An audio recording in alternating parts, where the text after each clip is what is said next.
Hi there, and welcome to another episode of Maritime Education Redefined. And it gives me encouragement to see people posting a lot of questions online and offline, asking for clarifications towards the exam.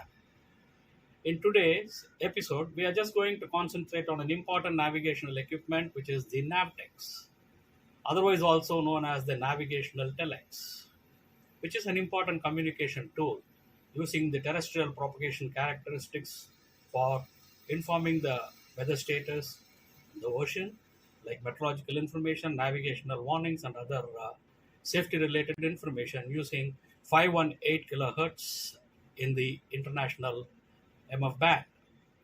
In the next screen, what you're going to see is a model of a Navtex equipment with printer, and this model is from Furno, a renowned OEM manufacturer, with a printer built inside and an active component, active antenna inside this. To the next of it, you will see the details of the navigational areas worldwide. In total, there are about 21 navigational areas spread around the world, and India, being one of the major contributors for Navtex, having a vast coastline, comes in Nav Area 8.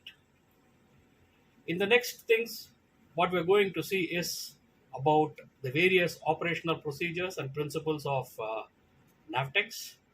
And as I said, this is going to use 518 for the international transmission of the messages in English, and 490 kilohertz being for the local area language.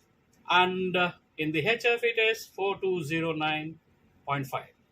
Keep watching till the end so that you will understand the better part of Navtex. Thank you very much.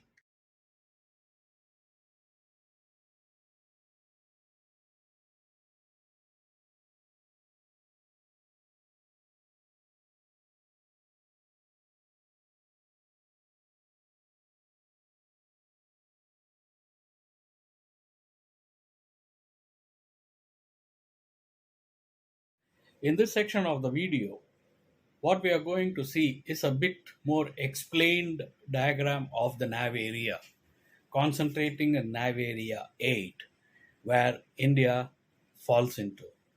In our previous screen, we saw the total 21 nav areas of the world with the geographical delimitations and its associated countries and the area of coverage.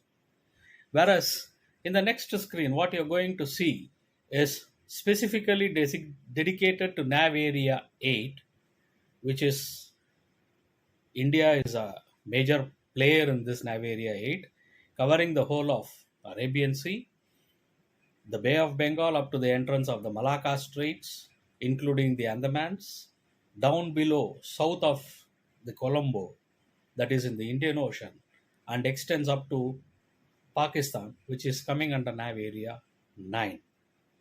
Why we have to concentrate on this particular nav area? Of late, there have been a lot of questions asked in the GMDSS exam and also in the second mates exam, giving a particular voyage point example from Mumbai to Cape Town. Fix your nav stations on your MFHF as well as on your SATC. So, it will be better if we concentrate a little bit more on this area, have a better understanding of how we are going to fix up the stations and other informations. All these informations about the operational status of the NAVTEC stations in a particular area is mentioned in your GMDSS Volume 5. While mentioning GMDSS Volume 5, it is a mandatory document that every vessel sailing in area A2, A3, wherever it is, needs to have. It gives you a complete comprehensive information of the sea areas, the VHF coast stations, the MFHF coast stations, the satellite coverage, and the NAVTEX and maritime safety information. In our further sections, we will also see how to operate a particular model of equipment, that is Furno NX700 with printer. Keep watching, and thank you. Having seen the various principles and operations and the areas and the transmission modes of the Navtex in the previous few screens, It is time we concentrate a bit more detailed from a student's point of view, appearing for the GMDSS exams and also for the other second meds. This section is not aimed for the sailors who are professional sailors as second meds or third meds, but if it can be useful for them, I am happy. Otherwise, this is basically for the students because various questions have been asked by the students that in GMDSS examination, a practical scenario is given like the vessel is sailing from Mumbai to Cape Town and they are asked to fix up the nav stations for the navigation warnings and the maritime safety informations.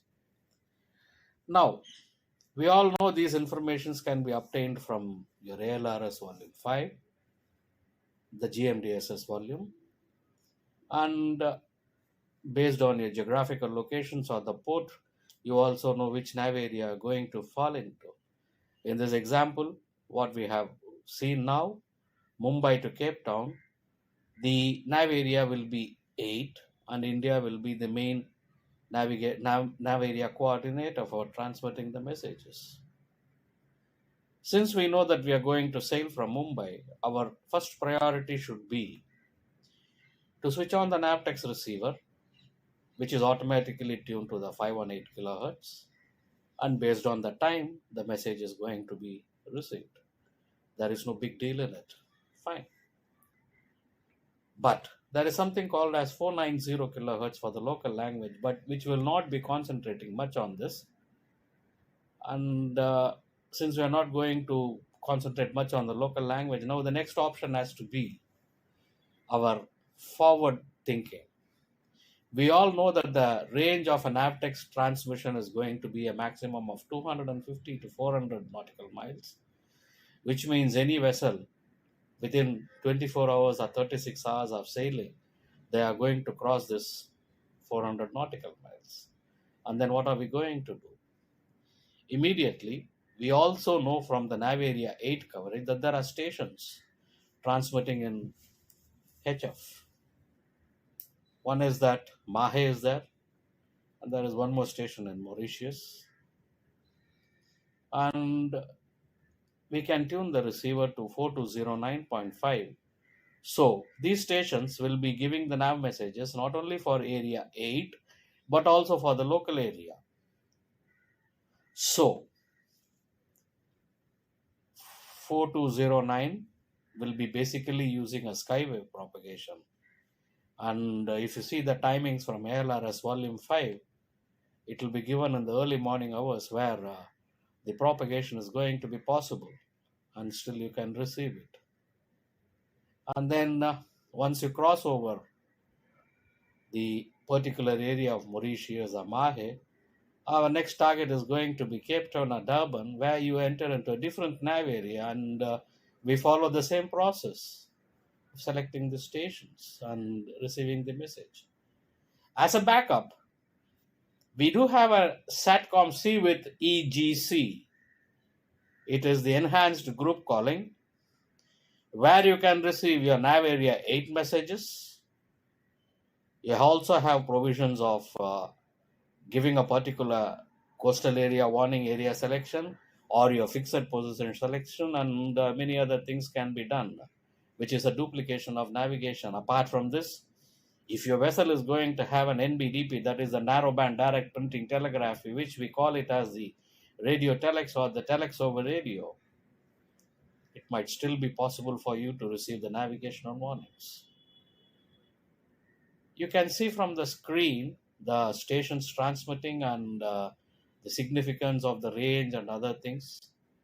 And the next section, what we are going to deal is a small video on a operation of the message and how we are going to select the stations and the messages and a small fault finding procedure with respect to Navtex.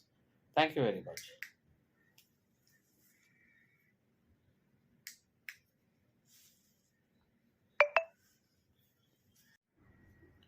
Now, coming to the important onboard aspect to help sailors identify certain basic faults that can occur with the Navtex. What can happen? What can go wrong with the Navtex equipment on board a ship? We all know the Navtex is only a receiver, which does not have complicated circuitries, which does not have complicated submodules or the units, and all it has is a display unit, either an active antenna or a passive antenna. Now the question comes, what is an active antenna and what is a passive antenna? For that matter, an antenna is a piece of copper conductor. In emergencies, even a piece of wire, a length of wire plugged into the system can work as an antenna. But in Navtex, since the range involved is slightly more, we have something called as an active antenna. We should also remember that in a receiver, it is the millivolt and the microvolt signal that is going to induce the current, RF current in the antenna when the electromagnetic wave strikes. So, in order to get the proper information correctly, this input signal has to be amplified sufficiently for the rest of the circuits to do their functions. And this is what an active antenna is going to do. It is nothing but an antenna with a small piece of amplifier placed inside the antenna shell, with the connectors coming out and plugging directly into the system. And we all know the equipment operates either from 12 or 24 volt DC. And we have a socket at the back of the equipment where the power supply or the DC supply goes inside. And we also have a printer and display. So the maximum possibilities of an equipment malfunctioning could be either the antenna defective or the display not coming on or the power supply going off. These are various issues which need to see. For example, you switch on the equipment doesn't switch on. The probabilities, it could either be the display unit or it could be the missing of the power supply. How do you identify it? Simple. Have a multimeter. If you're not very conversant with using these multimeters or getting into the nitty-gritties of electronics, you might have an electrical officer on board or an electrotechnical officer. Call him up, switch off the equipment, locate the power supply cord, which will usually be marked with the red and black if it is for the DC, disconnect it, check it up with the right polarity since it is DC. What will happen if you change the polarity? The meter will kick like a paralytic patient, and it comes back.